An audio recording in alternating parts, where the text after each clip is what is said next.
Okay, good evening everyone.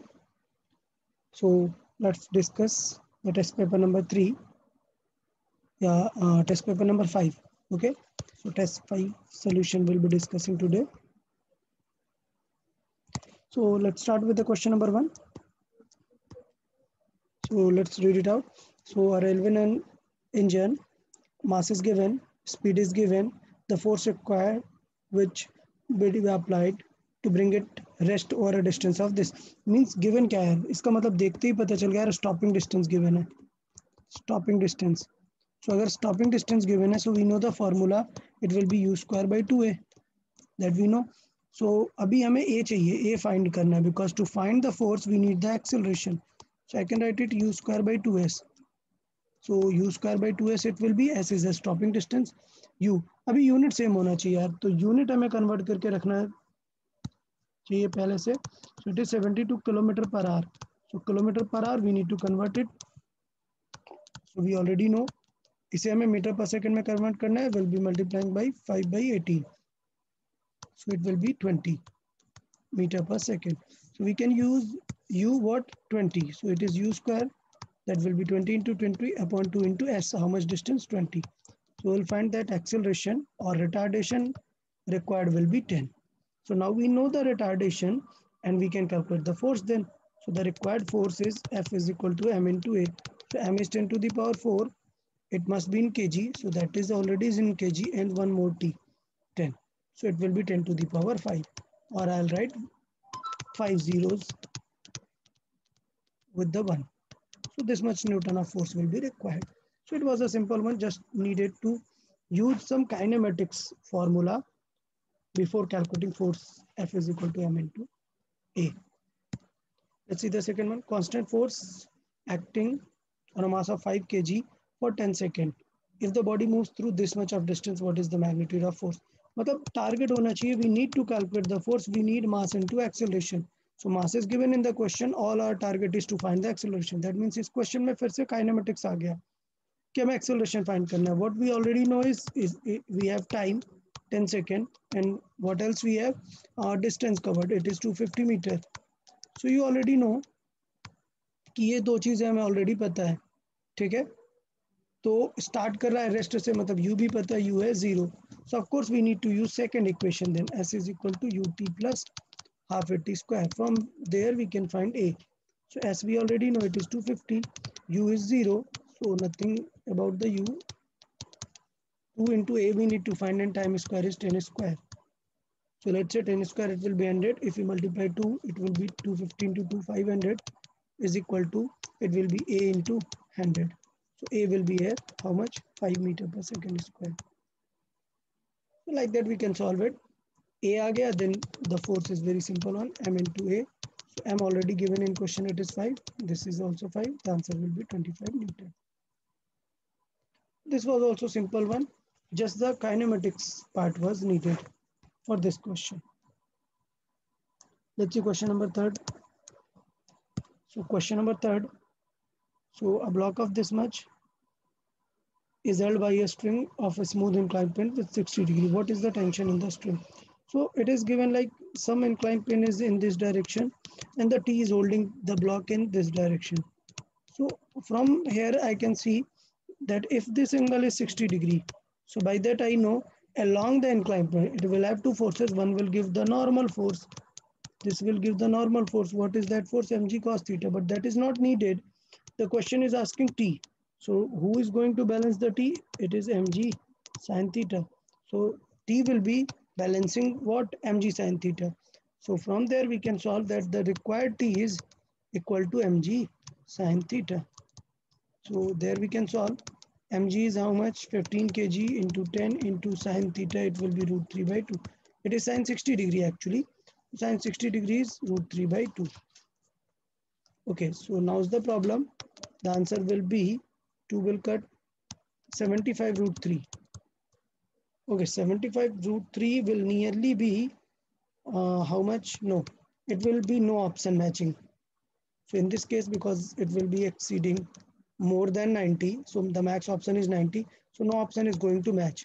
So basically this question might be correct if we use theta is equal to 30 degree. So there if we'll be using 30 degree, sin 30 is 1 by 2, then the option might come 75 degree. So option might be correct when the theta is 30 degrees. So let's read the question again. By a string on a smooth inclined plane of inclination theta, that means this theta is given you 60 degree. So that means we cannot use 30. 30 will be using if this was 60 with the vertical, but no, the question is saying its inclination is 60 degrees. So the answer must be this. So this question will be bonus for all. So your marks will be updated. You'll be getting bonus for this question. Question number 4 then. Question number 4. Helicopter rescue wants to lift a 70 kg man floating. So consider it as a box, that the box is of 70 kg and something wants to pull it.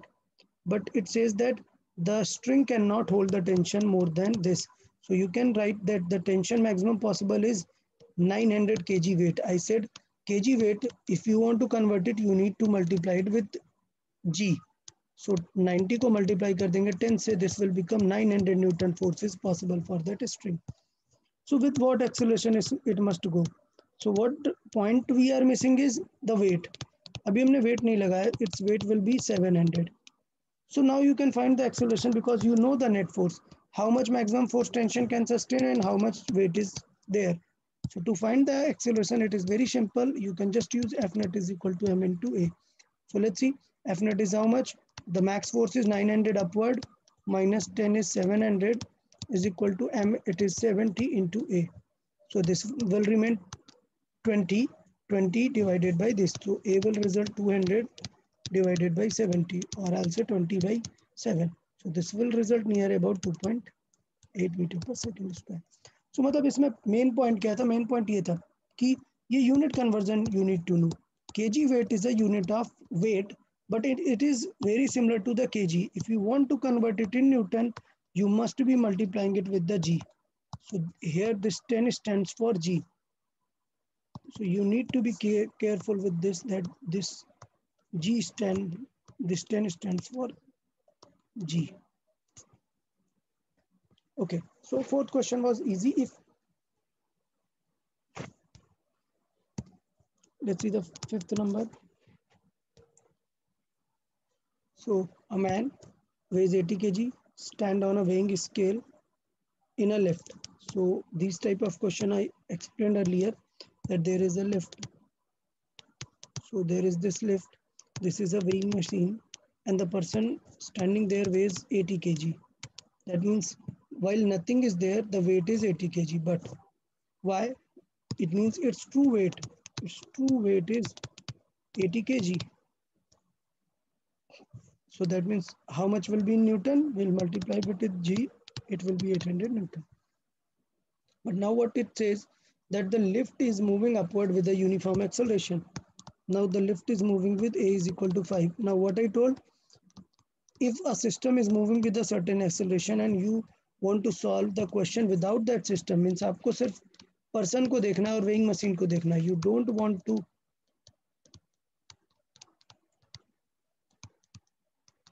so you don't want to take the acceleration of lift into that account. So what you can do, you can apply a pseudo. So इस person को क्या एक लगने लगेगा, pseudo force लगने लगेगा. That pseudo is equal to mass into acceleration. ठीक है, so mass is 80 kg into acceleration is how much? So मतलब 400 का एक और उसमें force लगने लगेगा, और एक तो ऑलरेडी लग रहा था, वेट कितना 800 का. तो इसका मतलब जो इसका रीडिंग आएगा, वेइंग मशीन का रीडिंग आएगा, वो कितना आएगा? 8 + 4 आएगा ना. वेइंग मशीन का reading is what? Normal reaction, जो नॉर्मल रिएक्शन फील होने वाला है. सो रीडिंग आई से reading is like a normal reaction. वो कितना होगा? पहले 800 न्यूटन तो लग रहा था किसका, उसका खुद का वेट, और 400 लग गया सूडो का वेट. सो कितना फील होगा? 1200 न्यूटन जितना फील होगा उसको. तो ये सूडो वाला इंपॉर्टेंट सेक्शन था थोड़ा सा. Let's see 6 number. So a man of a lift is this kg when the tension in the supporting cable is this. What is acceleration? तो मतलब एक लिफ्ट है, उसका मास हमें ऑलरेडी पता है, so consider it like a box. तो एक बॉक्स है जिसका वेट कितना है, 2000 kg है, and we know the tension in the string T is how much? It is 28,000. Okay, 28,000 Newton. अब what we can do now? हमें वेट दिखाना पड़ेगा, मास we know, so we must use the weight. Weight will be how much? This is the mass. So एक zero और बढ़ जाएगा due to g. So this much Newton will be weight. So इसका मतलब how much will be the acceleration? Just F net is equal to ma. You can apply. Already explained it so many times that F net will be giving it mass into acceleration. F net क्या, T कितना लग रहा है, ज़्यादा लग रहा है, that means ऊपर इसको एक्स्ट्रा एक्सेलरेशन मिल सकता है। This is 28,000 minus 20,000 is equal to M. M is how much, 2,000 into A. So 28 minus 2,000 how much will be 8,000। So A will be 8,000 divided by how much, 2,000। So A will be 4। Now the thing is which force is higher? Tension is higher, T is higher. That means the object is moving in which direction? Upward direction. तो ये बहुत ही clear है, as T is greater than the mg, A must be upward.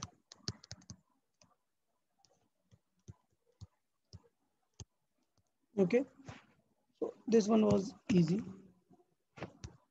Let's see 7th number. So if the force on a rocket moving with the velocity this the rate of mass combustion. So of course rocket पे mass combustion पूछ रहा है, that means ये thrust के बारे में जानना चाह रहा है। So thrust force is what? Exhaust velocity into dm by dt. dm by dt is what we call, it is mass rate. ठीक है, मास किस रेट से कंबशन हो रहा है, मतलब kg per second. It is kg per second. So as we can see, the force is 210 Newton. The exhaust speed is 300 meter per second. And what will be the dm by dt? Mass flow rate. So I'll say एक zero cancel out हो जाएगा, 3 से cut करते हैं, 10 times 7 times. So if we divide by 10, what will be dm by dt? It will be 0.7 kg per second. So this much will be its mass flow rate. तो ये straight formula था, thrust force का formula. हमने already कई बार इसे देख चुके हैं, प्रीवियस टेस्ट में भी हम देख चुके हैं थ्रस्ट फोर्स का formula. Same rocket question, same formula, F is equal to exhaust velocity into dm by dt, mass flow rate. So exhaust velocity. So how much force is there? A 600 kg rocket is set up for vertical firing. If exhaust speed is this, the mass of gas ejected per second to supply the thrust needed to overcome the weight. तो कितना thrust चाहिए to overcome the weight? मतलब कितना thrust चाहिए, सिर्फ उसके mg को balance करने जितना thrust चाहिए। exhaust velocity कितनी है, 1000 है, and dm by dt हमें सॉल्व करनी है। तो देख लो dm by dt कितना हो जाएगा, mg हमें पता है, m कितना है उसका, 600 kg है, 600 इंटू जी कर देंगे 10, सो it is 1000 into dm by dt। अब देखो सारा कुछ कैंसिल आउट होगा, तो dm by dt क्या गया, 1000 कैंसिल, तो dm by dt आ गया कितना, 6 kg पर सेकेंड। अभी प्रॉब्लम ये कि g की वैल्यू समटाइम्स 9.8 हो सकती है, तो अगर 9.8 होती तो you will be getting a little less answer. यहाँ पे 9.8 आता है तो 6 से थोड़ा सा कम आता है, but it will depend upon the option. अगर 6 ऑप्शन में नहीं है, then you need to think about that. अभी 6 मिल रहा है तो you can use the 10, definitely, no problem.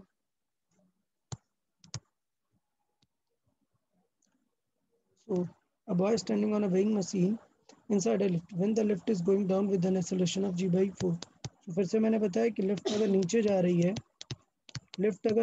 रही है, तो अच्छी बात क्या देखने को मिलेगी, लिफ्ट नीचे जा रही है, a इज इक्वल टू किससे, g by 4 से। तो इसका मतलब सूडो किस तरफ लगेगा, सूडो अपवर्ड लगेगा ना, सूडो अपवर्ड लगेगा, कितना, m इंटू ए का, ए कितना, g by 4, मतलब m g by 4 का सूडो लग रहा है। अच्छा, इसका वेट नीचे लगेगा ही, w is equal to M G का, तो नेट वेट कितना फील होगा, तो एम जी में ये थोड़ा कम करेगा ना सूडो, तो नेट वेट हमें डिफरेंट फील होगा। ठीक, सो यहाँ पर नेट वेट डिफरेंट फील होगा। नाउ अभी क्या पूछा हुआ, the machine shows the reading of 30 kg, तो इसका मतलब नेट वेट कितना फील हो रहा है, डब्ल्यू नेट वो होगा mg माइनस mg/4, ये नेट वेट है। बट क्वेश्चन बोल रहा है कि नेट वेट कितना शो कर रहा है, 30 kg, इंटू जी का तो मल्टीप्लाई करना ही पड़ेगा बिकॉज हम पूरा वेट लिख रहे हैं। सो mg माइनस 1/4 mg, तो ये आएगा 3 mg/4। तो लेट्स सी कि g कैंसिल आउट हो जाने वाला है, सो m हम 3 भी कैंसिल आउट हो जाएगा, 10 आ जाएगा। So what will B mass in this question, it will B 40 kg। So its original wait is what, 40 kg। When the lift goes upward with acceleration g/4, सोचो लिफ्ट अब upward जाने लग जाए तो क्या रीडिंग होगी। तो अगर लिफ्ट अपवर्ड जा रही है, so it is again simple one, lift is going g/4 upward, so then you can see it कि अगर ये g/4 से ऊपर जा रहा है, that means you will be feeling what, a pseudo downward. How much it will be then, this pseudo, it will be mass into acceleration, so this will again become mg/4, but the good thing is mg is also acting downward. So what will be the net weight, all right then, what will be w net, so it will be mg plus mg/4, so this will result in 5 mg/4. So already you know what is the m is 40 kg, so the answer will be what, 50 kg then. Simple था, m 40 kg use किया, using this m you can just say के total value कितनी हो जाएगी, 50 kg। अच्छा question था, 2 step में करना था, दैट मीन्स थोड़ा सा लेंदी क्वेश्चन था, बट हो सकता है, इतना कुछ प्रॉब्लम नहीं है। Let's see 10 number, 3 wagon each of mass m, सो ये भी m, ये भी m एंड ये भी m, ठीक है, are being pulled by a force F, so ये F से पुल कर रहा है, सो बेसिकली ये फर्स्ट होगा, ये सेकंड होगा और ये थर्ड होगा, इस टाइप पे वैगन है। Then what is the force exerted on the last wagon by the middle wagon, मतलब क्वेश्चन में क्या पूछा है, ये मिडिल वैगन लास्ट वैगन को कैसे पुल करेगा, स्ट्रिंग के थ्रू पुल करेगा ना, मतलब क्वेश्चन में क्या पूछा है, इस बॉक्स की टेंशन पूछा है। तो ये चीज़ थोड़ा सा आइडेंटिफाई करना था कि पूछा क्या है। तो हमें पता है ए क्या आ जाएगा, ए क्या आ जाएगा, एफ नेट कितना लग रहा है अपॉन एम टोटल, ये हो गया सिस्टम का एक्सेलरेशन, तो क्या आ जाएगा एफ अपॉन कितना 3m, टोटल मास 3m, ये हो गया एक्सेलरेशन। अब क्या करते हैं, अब एफ अलग अलग बना लेते हैं, सारे m के एफ अलग अलग बना लेंगे, स्टार्टिंग वालों की ज़रूरत नहीं है, ये एफ है, मान लेते हैं ये कुछ फोर्स है टी डैश, ये दोनों पुल करेंगे टी डैश से, बट इम्पॉर्टेंट है यहाँ वाला, ये फोर्स है टी, ये इम्पोर्टेंट है। तो दोनों के एफ बना लेते हैं कि दोनों किससे आगे जा रहे हैं, ए से आगे जा रहे हैं, ये भी ए से आगे जा रहा है, ये भी ए से आगे जा रहा है, ये भी ए से आगे जा रहा है। तो किसके एफ बनाने की जरूरत है यार, ये लास्ट वाले की बना लेंगे तो टी पता चल जाएगा। तो लास्ट वाले को F net is equal to M A कौन दे रहा है, यही वाला ब्लॉक दे रहा है, टी ही दे रहा है, इसको सिर्फ आगे लेके कौन जा रहा है, जो टी हमें फाइंड करना है। तो एफ नेट मतलब टी है, एम कितना है, एम तो एम ही है, और ए कितना है, it is F upon 3m, तो टी कितना आ गया, f/3। f/3 टेंशन फील हो रहा होगा लास्ट वाले को, अगर मिडिल पे पूछता तो टी डैश भी निकाल लेते, वैसे पूछा नहीं है क्वेश्चन में, इन केस अगर पूछ रहा है तो टी डैश भी निकाल सकते थे, ऐसा कोई प्रॉब्लम नहीं है। तो टी डैश भी निकाल सकते हैं, कैसे, किसी एक को सॉल्व कर दो। सो यहाँ पे F net is equal to M A, second वाले पे अगर लगा देते हैं तो सेकेंड वाले को आगे कौन लेके जा रहा है, टी डैश, माइनस अपोज कौन कर रहा है, T, is equal to M into A कितना है, f/3m, तो T dash is equal to कितना हो जाता है, टी जो कि हमने निकाला है ऑलरेडी f/3, प्लस ये भी सॉल्व होके क्या आ जाता है f/3, और मैं लिख देता हूँ t plus f/3, so basically क्या आ जाता है 2f/3 आ जाता है टी डैश। बट हमसे क्वेश्चन में नहीं पूछा है, हमसे क्वेश्चन में जो पूछा है that is only T, T हमसे क्वेश्चन में पूछा है तो हम टी को ही सिर्फ सॉल्व करेंगे। Okay okay, so let's see question number 11 then. देखिए 11 भी अच्छा क्वेश्चन है, कर सकते हैं। 3 बॉक्सेस दिए हैं, सिस्टम दिया है, मतलब हमें सबसे पहले क्या निकालना पड़ेगा, ए, सिस्टम का ए निकालना पड़ेगा। तो सिस्टम का ए क्या होगा, F net over total mass M total, F net कितना है क्वेश्चन के अकॉर्डिंग 60, ओवर मासेस कितने हैं 10 6 4, 10 + 6 + 4, तो टोटल होगा 20, 20 इंटू 3 टाइम्स, तो 3 मीटर पर सेकेंड स्क्वायर आ गया सिस्टम। अब हमें क्या करने होंगे, सारे बॉक्सेस को अलग बना लेने होंगे। तो ये 10 है, फिर ये बॉक्स 6 है और ये बॉक्स 4 है। फोर्स किस पे लग रहा है, 4 वाले पे लग रहा है, तो हमें टेंशन दिखानी पड़ेगी। तो ये लेट से T2 है, दोनों को पुल करेगा, और ये लेट से T1 है, तो T1 यहाँ पर एक्ट करेगा। अब देखो क्वेश्चन में क्या हुआ है, then the tension T2 in the string, तो T2 कहाँ से आ जाएगा, पहले T1 निकालोगे फिर तो T2 आएगा, या फिर ये F ऑलरेडी पता है तो यहाँ से हम T2 निकाल सकते हैं। तो इसका मतलब T2 को सॉल्व करना है तो किस ब्लॉक को सॉल्व करना चाहिए, 4 kg वाले को कर दो। क्या F net is equal to MA। अब हमने देखा है कि ये किससे जा रहे हैं सारे block, A is equal to 3 से जा रहे हैं, तो A इज इक्वल टू 3 से सारे ब्लॉक से जा रहे हैं। तो इसका मतलब यहाँ पे F नेट देखो, अब F नेट कौन है, ये F ज्यादा डोमिनेट कर रहा है, आगे लेके जा रहा है, और अपोज कौन कर रहा है, T2 कर रहा है। तो F माइनस T2 अपोज कर रहा है इज इक्वल टू मास कितना है 4, एक्सेलरेशन कितना है 3। अच्छा F अभी क्वेश्चन में गिवन है, F कितना है 60 minus T2 is equal to कितना हो गया 12। तो T2 इज इक्वल टू क्या हो गया 60 माइनस 12, मतलब कितना 48 न्यूटन। सी ऑप्शन हो जाएगा यहाँ पर 48 न्यूटन। तो ऐसे क्वेश्चंस काफ़ी सारे हमने प्रैक्टिस कर लिए हैं, तो इसलिए हम बहुत ही फास्ट कवर कर सकते हैं इनको।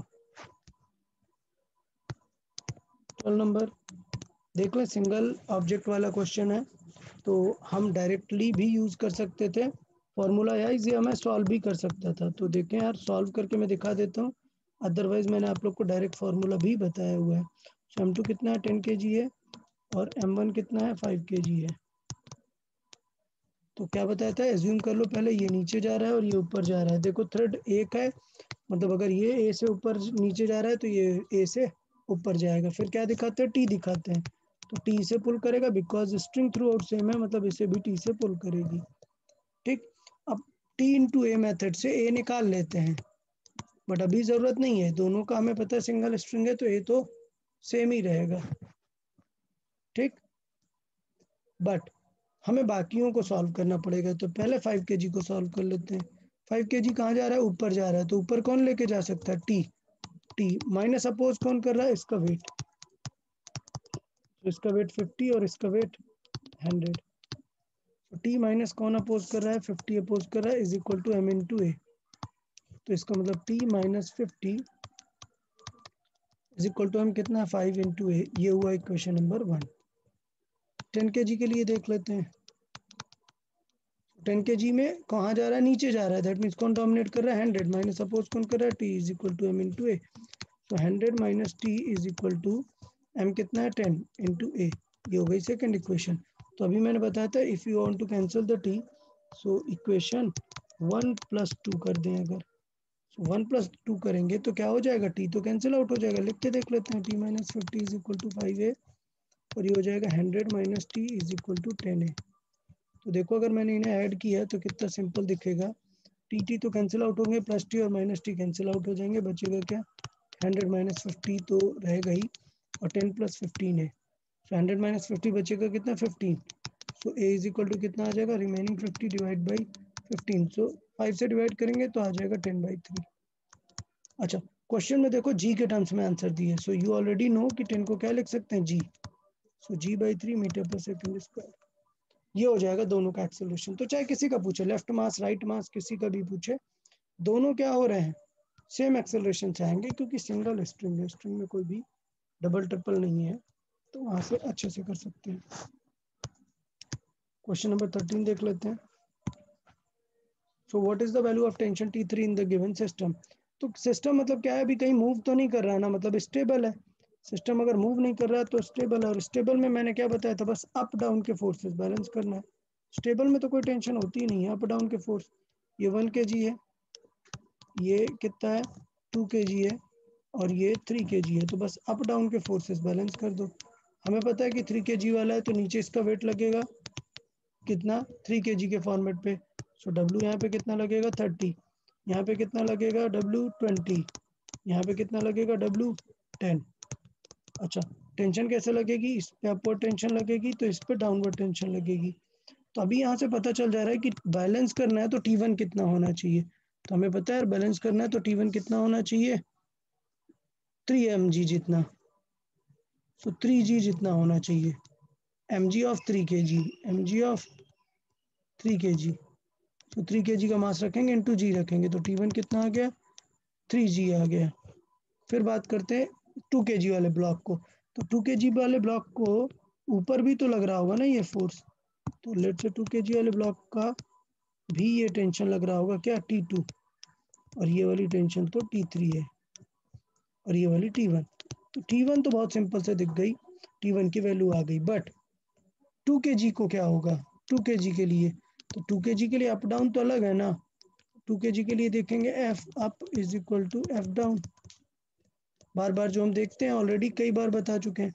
तो अप में इस बार क्या लग रहा है T2 लग रहा है, और डाउन में क्या लग रहा है वेट लग रहा है, और प्लस T1 उसे पुल कर रहा है, सो T2 कितना हो जाएगा वेट 20 प्लस T1 कितना है 20, मतलब बेसिकली 2g है, प्लस T1 कितना है 3g, तो कितना आ जाएगा 5g जितना आ जाएगा T2।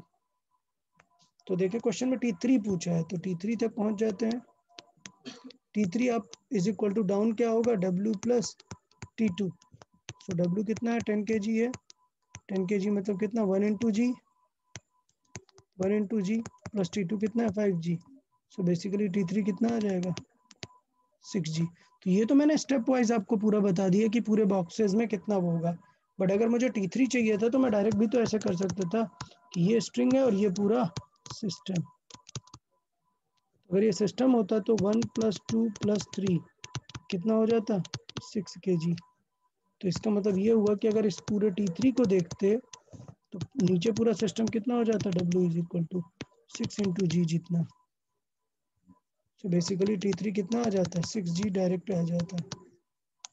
तो ऐसे भी देख सकते थे, या फिर अगर आपको चाहिए तो सेपरेटली भी देख सकते थे। सेपरेटली मैंने इसलिए सॉल्व किया क्योंकि मैंने पूरा रीड नहीं किया कि क्वेश्चन में T1 पूछा है T2 पूछा है T3 पूछा है। अब अगर T3 पूछा था तो डायरेक्ट स्ट्रेट हो गया, कोई टेंशन ही नहीं होगा। 14 नंबर देख लेते हैं। 14 क्या है, सेम पुली वाला क्वेश्चन है, what is the tension in the string. इस बार क्या पूछा हुआ है आपसे टी, तेरा फास्ट सॉल्व करना पड़ेगा, बहुत टाइप में ऐसे डिस्कस कर चुके हैं ऑलरेडी। अच्छा बाय द वे मैंने एक फार्मूला भी ऑलरेडी आपको बता दिया था, तो बेटर है चाहे तो फार्मूला यूज़ कर सकते हैं, अदरवाइज विदाउट फार्मूला भी काम बन जाता है। ये 10 है तो इसका वेट कितना हो जाएगा 100, ये 6 है तो इसका वेट कितना हो जाएगा 60, ऊपर एक टी लगेगा ही, बताया ही हमने, क्योंकि स्ट्रिंग थ्रू आउट सेम है तो यहाँ पर भी एक टी लगेगा ही, ये टी हो गया थ्रू आउट स्ट्रिंग से। अब कौन नीचे जा रहा होगा 10 kg वाला ऐसे नीचे जा रहा होगा, अगर ये ऐसे नीचे जा रहा है तो 6 kg वाला ऊपर जा रहा होगा, दोनों की इक्वेशन लगा दो बस, किलर से 6 kg वाला ऊपर जा रहा है या 100 वाला नीचे आ रहा है 10 kg वाला, so it will be 100 minus T oppose करेगा is equal to 10 into A, ये इक्वेशन नंबर 1। दूसरी इक्वेशन क्या है, इसे टी ऊपर लेके जा रहा है, माइनस अपोज कितना कर रहा है 60 कर रहा है is equal to 6 into A, ये हो गई सेकंड इक्वेशन। ओके, अब इन दोनों को ऐड कर देंगे, तो ये मैं फास्ट कर रहा हूँ क्योंकि प्रीवियस बिल्कुल सिमिलर क्वेश्चन कर चुका हूँ। So it will be 100 minus 60 is equal to 16 into A, so A is equal to कितना 100 माइनस 60 40 डिवाइडेड बाई 60, 4 से कैंसिल आउट हो जाएगा 10 डिवाइडेड बाई 4, 2 से भी कैंसिल आउट हो जाएगा, ए इज इक्वल टू कितना आ जाएगा 5/2। सो ए आ गया। अब इस ए को किसी भी इक्वेशन में यूज कर दे टी के लिए, so using A, so 100 minus T is equal to 10 into A, so t will be 100 minus 10 into a is how much 5/2, so it will be 50 और 2 का मल्टीप्लाई, तो t is equal to कितना हो गया 100 minus 25, तो solve किया t कितना आ गया 75। तो बेसिकली सॉल्व कर देना था जो हमने प्रीवियसली बहुत बार किया हुआ है पुली का क्वेश्चन। किसी को डाउट रहता है तो एक बार लेक्चर भी रिव्यू कर सकते हैं जहाँ पर हमने पुली के क्वेश्चन सॉल्व किए हुए हैं। नंबर 15 देख लेते हैं। Okay, so this much speed is given, what is the speed after impact, मतलब ये क्या हो मोमेंटम कंजर्वेशन का हो गया क्वेश्चन। देखिए मोमेंटम कंजर्वेशन ये 400 का है, तो ये 400 kg का है, जाके इस स्पीड से रहा है 72 से, फिर किससे भिड़ गया, लेट से दूसरा एक ऑब्जेक्ट है जो 4000 kg का है, बट वो जा रहा है स्पीड से 9 इन द सेम डायरेक्शन। तो देखो यार क्वेश्चन में भी गिवन है कि 9, आफ्टर इम्पैक्ट क्या होगा, तो ये बिफोर इम्पैक्ट, आफ्टर इम्पैक्ट क्या होगा? सो आफ्टर इम्पैक्ट क्वेश्चन में गिवन है कि आफ्टर इम्पैक्ट क्या हो रहा है, the car bounces back at 18, what is the speed of truck. तो ये अपन पहले वाले को मान लेते हैं कार, और ये है अपना ट्रक। तो अभी क्वेश्चन बोल रहा है कि यार कार बाउंस बैक हो रही है, मतलब ये जो कार है वो बैकवर्ड जा रही है किस स्पीड से, 18 से। तो ये क्लियर हो गया कि यार कार तो पीछे जा रही है, और ट्रक का तो नहीं पता यार, तो हम एज्यूम कर लेते हैं कि ट्रक कहाँ जा रहा है, आगे जा रहा है। और बाद में देखेंगे कि v की वैल्यू कैसे आ रही है। अगर सही आ रही है तो प्लस आ जाएगा, अगर अपोजिट आ रहा है कुछ तो नेगेटिव आ जाएगा। अब हमें क्या करना है, conservation of momentum. Initial momentum is equal to final momentum. तो इनिशियल में देखो दो लोग हैं, क्या, कार का m इंटू वी, सो m1u1 plus m2u2 is equal to m1v1 plus m2v2। so m1u1 400 into 72 plus 4000 into 9 is equal to m1, मतलब वो जो कार है दैट इज 400 इंटू उसकी स्पीड हमें पता है कितनी बची है 18, वो भी अपोजिट डायरेक्शन में, क्वेश्चन में देखो गिवन है it bounces back, bounces back मतलब अपोजिट डायरेक्शन में, प्लस ट्रक का हमें नहीं पता, 4000 इंटू v2 निकालना है, हमें सॉल्व करना है। तो पहले तो देखो मैथमेटिकली पहले सॉल्व करो जीरोज को, देखो बहुत सारे जीरोज हैं, सबसे ले लो जीरोज कॉमन। तो अगर मैं सबसे 100 कॉमन ले लूँ तो देखो क्या बचेगा, 4 इंटू 72, क्लियर। सो 4 इंटू 2 8, 28 प्लस इससे डबल जीरोज ले लिए तो क्या बचा 40, 40 इंटू 4 क्या हुआ 160 इज इक्वल टू, इससे 100 कॉमन लिया तो क्या बचा 4 बचा 72 प्लस क्या बचा 40 v2 बचा। तो अभी सॉल्व कर देते हैं, ये 100 तो कैंसिल आउट हो गया, बाकी ऐड कर देते हैं। सो 88 है यहाँ पर,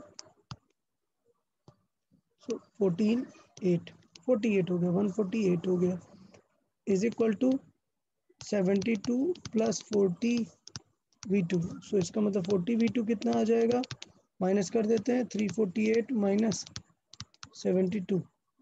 तो देखिए 72 माइनस करें इससे और 40 से फिर डिवाइड कर देते हैं, सो आएगा 6 14 7 2 डिवाइडेड बाई 40।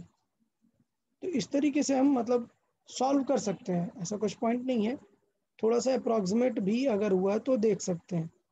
तो फिर से देख लें, यहाँ पर अगर हम वैल्यू वाइज बात करें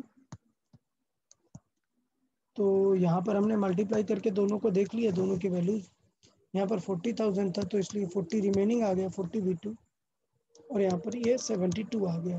तो 72 बेसिकली माइनस किया हमने, तो यहाँ पर अगर हमने देखा तो 60 ऐड किया, ये कितना आ गया 203, ओके माई मिस्टेक, ये 448 आया। सो 448 में 72 हटाएंगे तो क्या है 376 आया, 376। तो अभी बेटर है, अभी ये 4 से कैंसिल आउट हो रहा है, 4 से कैंसिल आउट करते हैं 10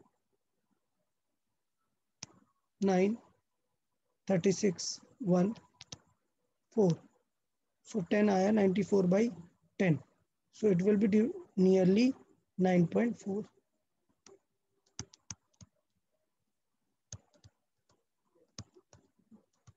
ओके, सो चेक कर लेते हैं एक बार कहीं कुछ प्रॉब्लम या कोई मिस्टेक तो नहीं है। देखिए सो 14, सो 14 1 कैरी 7 7 376 94, और ये आया 4 10, सो ये आ गया 9.4 के राउंड।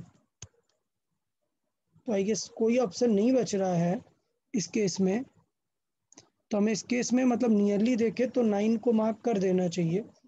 एक्चुअल देखे वैसे बाय द वे ऐसे करना नहीं चाहिए, ऑप्शंस में परफेक्ट मैच होना चाहिए था, बट एक बार फिर से क्रॉस चेक कर लेते हैं कहीं हमने कोई गलती तो नहीं की है। So a car moves of mass 400 moves with 72 km per hour, hits a truck of mass 4000 kg traveling with 9 km per hour in the same direction। तो दोनों सेम डायरेक्शन में, इसलिए momentum positive. Okay okay, so we got our mistake. ये जो m1v2 है, ये देखो ये डायरेक्शन क्या है, अपोजिट डायरेक्शन में जा रहा था, तो यहाँ पर ये थोड़ी सी हमने देखी गलती की कि ये 18 है ना, अपोजिट डायरेक्शन में जा रहा है, तो अपोजिट मतलब माइनस का 18 हमें यहाँ पे यूज़ करना पड़ेगा। तो ये थोड़ा कैलकुलेशन एरर हुई क्या, यहाँ पर माइनस का 18 होना चाहिए था प्लस आगे। तो इसका मतलब ये जो 72 है ये कैसा होना चाहिए था, माइनस का 72 होना चाहिए था। माइनस का 72 है तो यहाँ पर माइनस का 72, इसका मतलब अब ये ऐड होगा। तो ऐड होगा 820 7 4 11 2, 1 कैरी आया वो ऐड हो जाएगा, फिर 1 कैरी आएगा, सो 12, सो 12 20 आ गया ये, ठीक है, सॉरी माई मिस्टेक। 4 0 1 कैरी आया एंड 7 4 1 12 2 कैरी 1 आया एंड 4 1 5 520। सो अभी डिवीजन चेंज कर लेते हैं, 520 by this, so it will B 520 divided by 40। सो क्या सिचुएशन आ जाएगी, यहाँ पे 0 कैंसिल आउट, 4 से डिवाइड दे देते हैं, सो 4 times 1 12 13। Okay, still missing some point, I guess. Let's see. So it will be 8 and 0 2 1. Let's see क्या मिस्टेक हो रही है, और भी कुछ चेक कर सकते हैं क्या। What we have 18. The car bounces back at a speed of 18 kilometer per hour. What is the speed of truck after the impact? So truck 4000 kg का है, उसका हमें इम्पैक्ट के बाद स्पीड देखना था। तो ये दोनों तो पॉजिटिव डायरेक्शन में थे, बट ये बाउंस बैक हुआ, मतलब ये नेगेटिव डायरेक्शन में मोमेंटम था। तो हमने ये लिया और 72, ठीक है, ये मल्टीप्लाई किया, इधर पे मल्टीप्लाई देख लेते हैं, ये करेक्ट है। सो 4 2 8 28, सो 288 ये करेक्ट है। This is I guess okay okay okay, so this was 9 actually, this was not 4, this was 9. Okay, so we got our calculation mistake, this is 9, so it is actually 360. Okay, 360 it is, so 360, let's add it, so it will be new one 80, it will be 8 14 4 carry 1 6, so it will be this. अभी add कर लेते हैं, 72 minus में, so it will be added 648 plus 72, so let's add it up. So क्या situation हो जाएगी, 820 1 carry 11 12 2 1 carry 7 720 by 40, so this will result in 80. Okay, so this was just a calculation mistake that we can check. This was 9 and this was 18 in opposite direction, that's why we need negative on that, and the final answer is in positive, that means it is moving in forward direction. 15 is done. 16, let's see. So block of mass 4 kg placed on a rough surface having coefficient this kinetic and static, 4 Newton is applied. So as we know, friction we know we have two, static friction has 0.5 and kinetic friction has 0.4. The mass is 4 kg, the mass is 4 kg, so all we need is, and the force applied is F is equal to 4 Newton. What we need is, we need to check for the maximum friction. So F max we need to check. What is the F max? It will be mu s into n. Static वाला use करते हैं क्योंकि अभी start नहीं हुआ motion, हमें ये देखना है कि मोशन अभी स्टार्ट नहीं हुआ है। So mu S is fine और n मतलब अभी mg जितना काम करेगा, सो it will be like mg, so 0.5 into m is how much, 4 into g is 10, so कितना आ जाएगा 20. So the maximum Newton, the maximum friction possible is 20 Newton, but we are pulling it with 4 Newton only. तो इसका मतलब ये friction will is a smart force, it will act only how much is required. So because F is very less than F max, friction will be only as per the required. So friction will act as per the required 4 Newton as per the required value.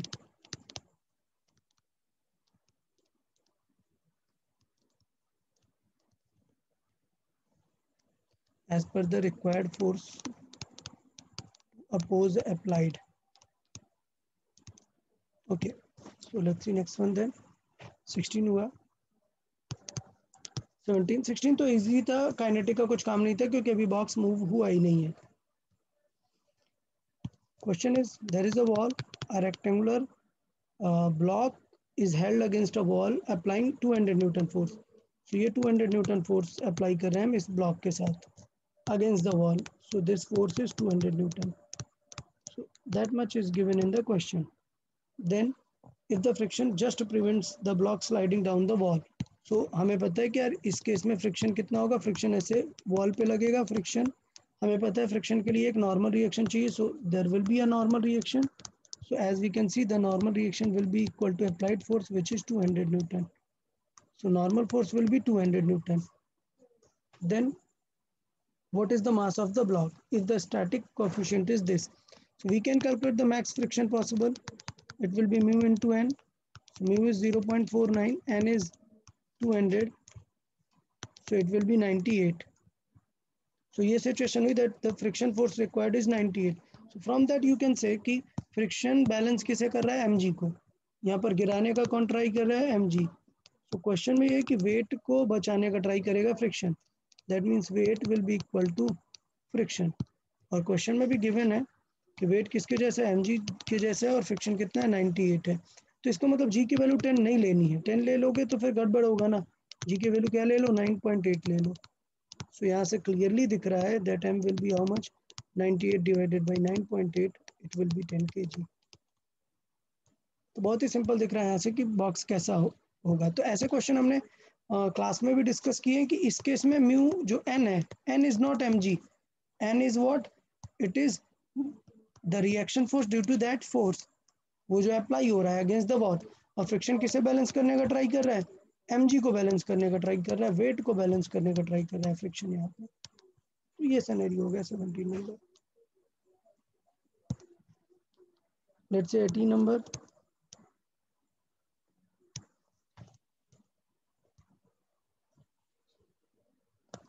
So 18 number, a body of weight this slide down a vertical pole with an acceleration of this, where g is the acceleration due to gravity. What is the frictional force in terms of the weight of the body? तो एक ये vertical पोल है, let's say कुछ है मतलब, और वहां पे ऐसे स्लाइड कर रहा है एक ऑब्जेक्ट. तो हमें पता है कि यार स्लाइड तो इसे बिल्कुल weight is equal to mg से करना चाहिए, बट इसका मतलब पक्का वहां पर क्या लग रहा होगा, फ्रिक्शन होगा जो उसको अपोज कर रहा होगा. पक्का यहाँ पर फ्रिक्शन होगा जो उसको अपोज कर रहा होगा, और इसके वजह से नेट एक्सेलरेशन उसका कुछ बदल गया, और ये कितना हो गया, g/4 से नीचे आ रहा है, ऐसा क्वेश्चन में गिवन है. तो that we can solve easily. That what is the f net is equal to ma. The net force will give us mass into acceleration. What is the net force, weight नीचे ले जाने का try कर रहा है, friction oppose कर रहा है, is equal to mass into a. So weight कितना है, mg है, माइनस फ्रिक्शन हमें फाइंड करना है, और m इंटू एक्सेलरेशन कितना है, g/4 का है. So friction is how much? It will be actually mg minus mg/4. So that means the friction is equal to what? It is 3/4. So friction is equal to what? Friction is equal to 3 mg/4. And what mg? We can write mg as a w. So it will be 3/4. Okay. So this was a pretty simple one. Already हमने इस पे FNET पे बहुत सारे question discuss कर लिए हैं. Let's see question number 19 then.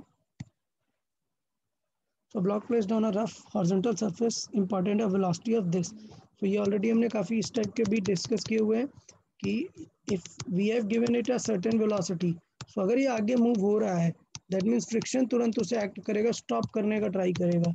That means friction से हमें पहले काइनेमेटिक्स चेक करना है ना.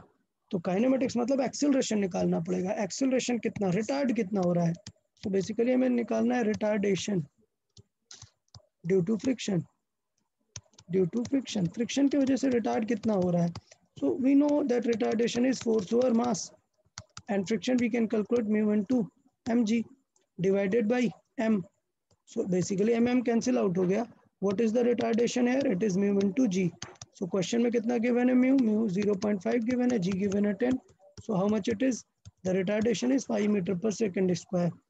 क्वेश्चन में पूछा क्या है, पूछा है कि how much distance it must cover, that means stopping distance type की चीज पूछी हुई है। ओके, सो स्टॉपिंग डिस्टेंस पूछा हुआ है आपसे। Stopping distance we already know, it is U square by 2a। सो क्वेश्चन में देखना है किस स्पीड से थ्रो किया था यार, हमने 10 की स्पीड से थ्रो किया था, that means 10 into 10 over 2 into acceleration is how much 5। So basically cancel out होगा, आंसर क्या आ गया सॉल्व करके 10 metre. So the stopping distance will be 10 metre. तो ये सिंपल क्वेश्चन था, ऐसा प्रैक्टिस शीट में और हमने क्लासरूम के टाइम पे डिस्कस किया हुआ है, तो it won't be a big problem. Next देख लेते हैं, a rectangle block 6 kg held against a vertical wall applying a force perpendicular to the wall. तो मतलब क्वेश्चन क्या बोल रहा है कि यार ये वॉल है एक परपेंडिकुलर और एक ये एक बॉक्स है, तो उसको वर्टिकल फोर्स लगा के हेल्ड किया गया है, ये फोर्स लगा के हेल्ड किया हुआ है। ठीक है, बॉक्स कितना है, 6 kg का बॉक्स है। तो एक चीज़ तो पहले तुरंत इस पे एक लग रहा होगा वेट, वो कितना 60 का वेट लग रहा होगा। यहाँ पर एक नॉर्मल लग रहा होगा, एफ को काउंटर करने के लिए एक नॉर्मल लग रहा होगा, और इन सबको बचाने के लिए एक फ्रिक्शन लग रहा होगा। ठीक, तो पहली चीज़ तो हमें ये समझनी पड़ेगी कि नॉर्मल कितना होगा, हमें पता है वो तो फोर्स जैसा ही होगा। ठीक, अच्छा क्वेश्चन ये पूछ रहा है कि what is the minimum force required to hold this block. तो हमें पता है कि कितना होना चाहिए नॉर्मल, फ्रिक्शन किसके जितना होना चाहिए, वेट के जितना होना चाहिए टू होल्ड इट कम्प्लीटली। और फ्रिक्शन कितना है, म्यू इनटू एन जितना, mu into N is equal to weight कितना है 60 जितना है। सो W यहाँ पर आ गया 60, ये आ गया म्यू इनटू एन और वेट आ गया 60। सो म्यू ऑलरेडी क्वेश्चन में 0.42 गिवन है, एन हमें बताना है, एन किसके जैसा है, एफ के जैसा है, एन इज लाइक एफ। ठीक है, सो ये हमें ऑलरेडी पता है कि n is like f, so it will be 60 divided by 0.42, so 0.42 clear. So 6 से डिवाइड हो जाएगा, सो जीरोस ऊपर गए, ये हो गया 6042 और 6 से डिवाइड कर लेते हैं, सो 6 से डिवाइड करेंगे, सो ये आ गया 1000 और ये 7, सो इट इज लाइक अ 1000/7। तो अभी देखो यार, मे भी आंसर हो सकता है कि जी हमें 9.8 यूज करना चाहिए था और हमने 10 यूज कर लिया, but you will see it in the answer. Divide करके देख लेते हैं, what is the F, divide करते हैं, सो F7 1 टाइम्स 3 कैरी आएगा 30,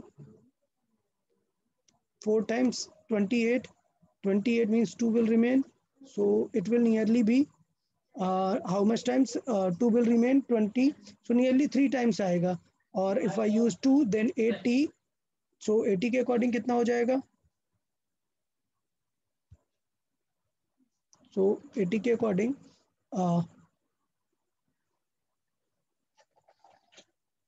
सो लाइक मतलब नियरली 9 टाइम्स तक कर सकते हैं। ठीक है, सो 60, सो 8 टाइम्स नियरली होगा, बट 142 आ रहा है अभी हमारा आंसर, बट हम जी क्या यूज कर रहे हैं, वाइल यूजिंग जी। सो ये जो आंसर है वाइल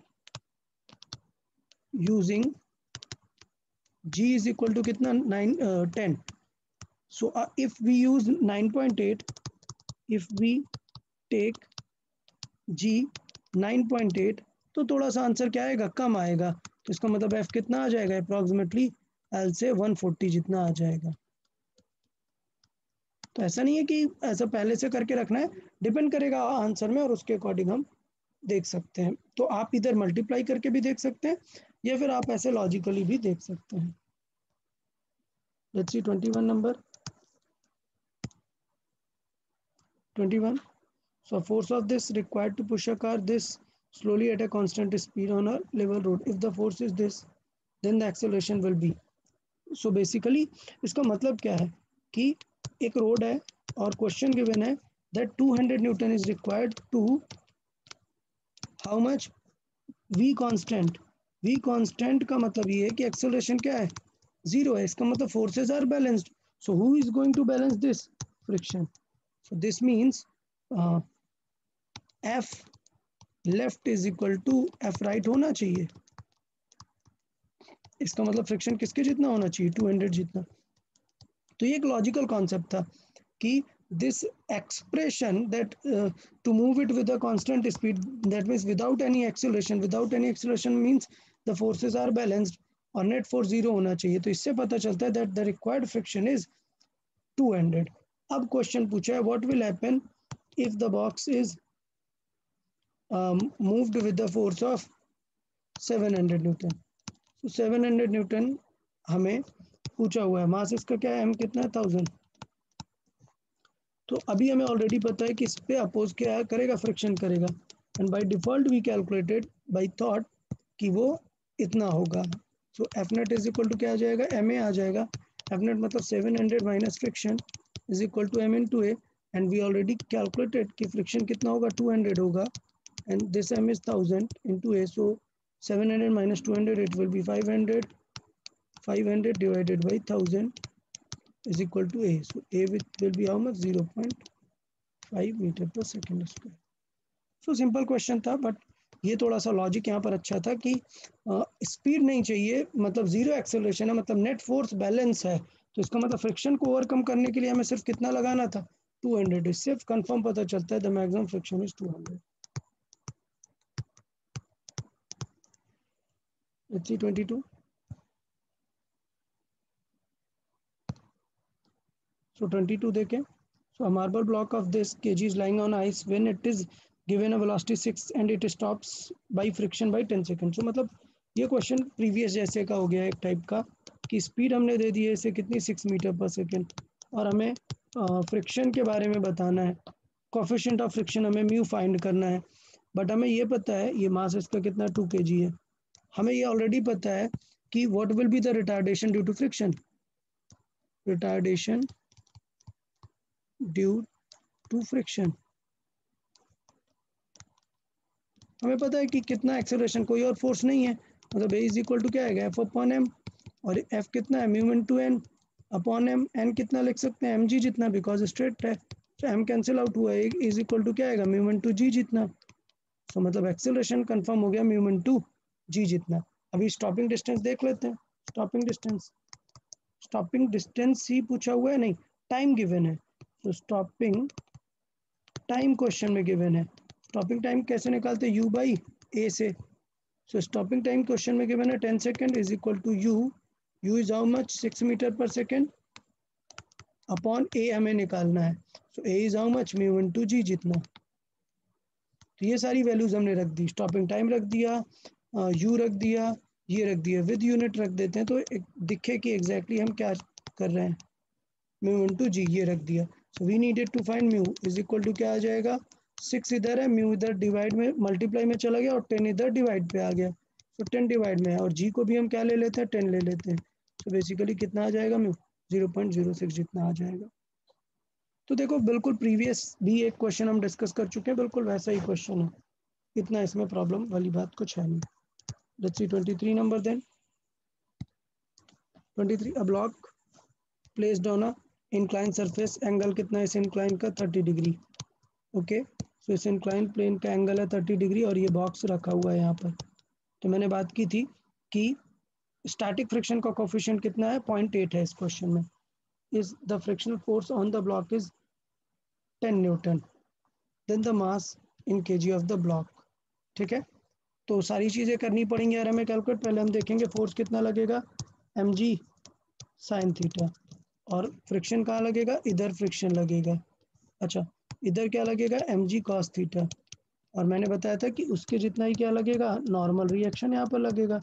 तो नॉर्मल रिएक्शन बेसिकली कैलकुलेट कर सकते हैं एम जी कॉस थीटा से. तो देख लेते हैं, एम पता है क्या, नहीं, एम ही तो हमें फाइंड करना है. तो पहला स्टेप रहता है यार फ्रिक्शन मैक्सिमम फाइंड करना. मैंने बार बार बताया था there are 2 steps in friction. First we need to calculate the maximum, that is mu into M ji cos theta, mu into M G cos theta. So let's calculate it, mu into mg cos theta. So mu is 0.8 into mg, m we do not know, g we can use 10, and cos 30 degree. Cos 30 degree is root 3 by 2, or I'll write just cos 30 degree for now. So it will be m into 8 into cos 30 degree is root 3 by 2. So it will be 4 root 3 into m. So the maximum friction possible is 4 root 3 into m. 4 root 3 into m. To be very careful, we can use the value of root 3 here.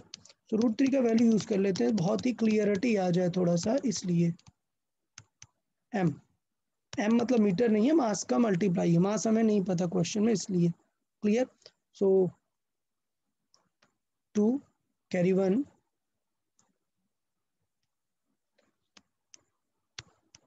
This much of mass.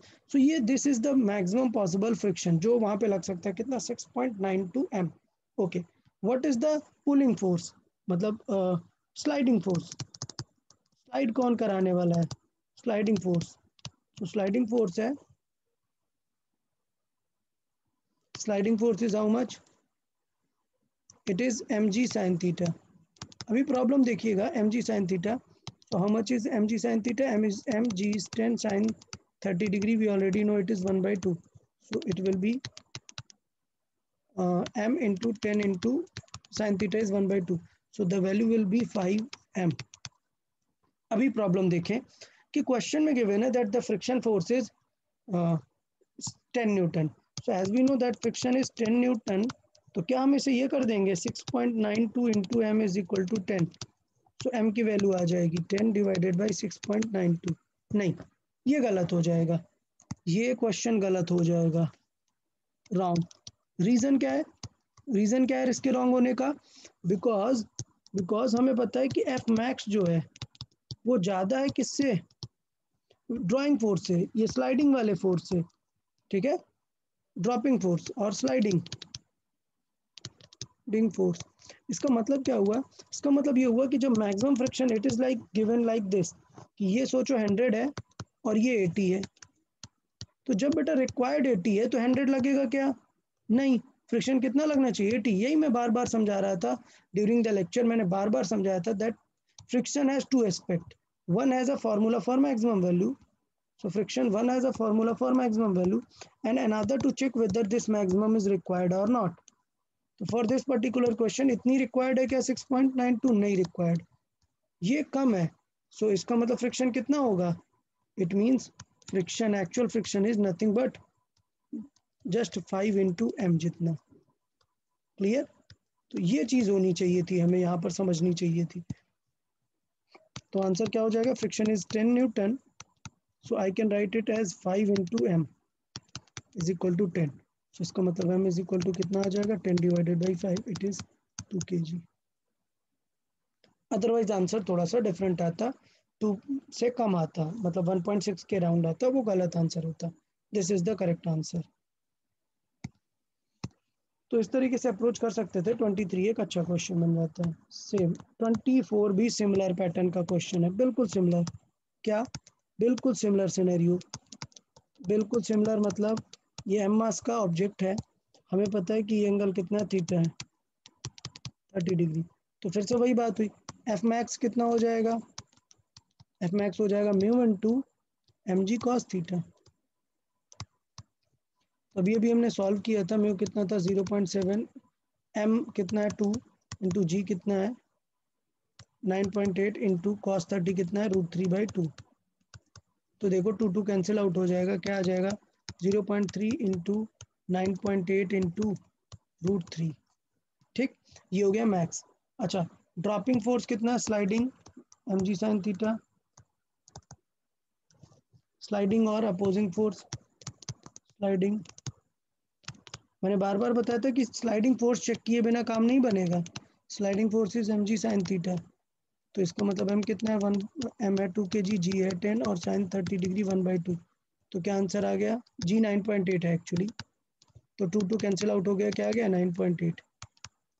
Option से देख के पता चल रहा है कि जी की value 9.8 रखनी है। अब देखो, इससे पता चल रहा है कि 0.7 इंटू √3 अगर कराओगे, मतलब यहाँ पे मैं साइड पे करा लेता हूँ, 0.7 इंटू √3, मतलब ये वैल्यू आएगी 0.7 इंटू 1.732।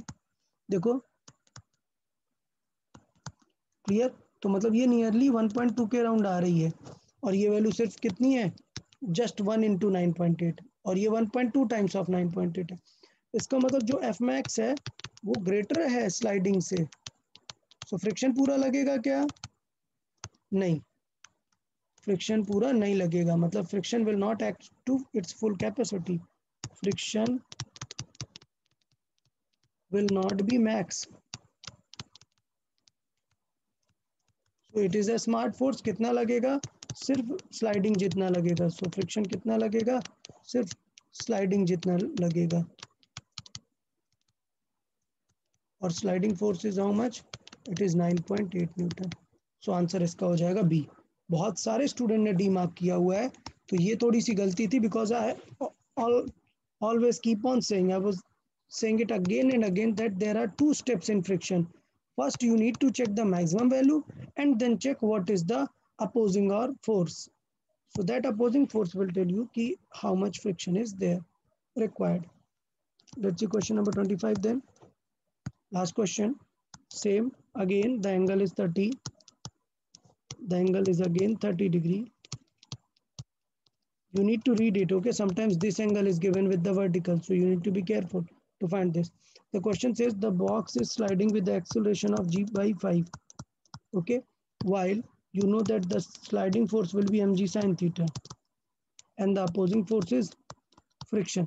अभी पता है कि ये नीचे जा रहा है, अभी ये पता है कि नीचे जा रहा है, that means friction is acting to its max, because box moving down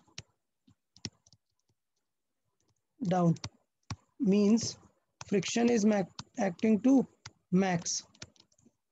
So f max की वैल्यू हमें ऑलरेडी पता है कितना है, mu into N, and in other words it is mu into M G into cos theta. So अभी already काफ़ी सारा पता है सब चीज़ें. म्यू इंटू पूरा रखा ही रहने देते हैं, mu into M G cos theta रखा ही रहने देते हैं. नीचे की तरफ क्या लग रहा है? M G sine theta. So now will solve M F net is equal to M into A.